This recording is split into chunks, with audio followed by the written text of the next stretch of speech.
Hi, to change notification sound on your Samsung Galaxy S25 Ultra, as a first step, we would need to open settings on our phone and here scroll down until you'll find this tab which is named Sounds and Vibration. It's right under the Modes and Routines.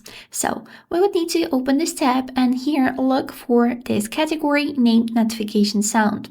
So we would need to click on it and here you would be able to find a really huge list with a lot of interesting, cool, and just calm notification sounds that you can choose. So if we will scroll through this whole list, you can see that we've got really to choose from. So for example, I'll choose this one. And every time when you are clicking on some new notification sound, your phone will play it so you can know how it sounds. So let's listen to some more. For example, I like this one, so I'll leave it like this. Here you can also change the notification sound volume by moving this white dot to the left side or to the right side.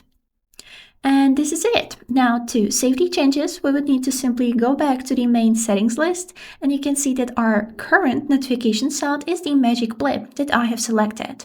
That's all. Enjoy your new notification sound.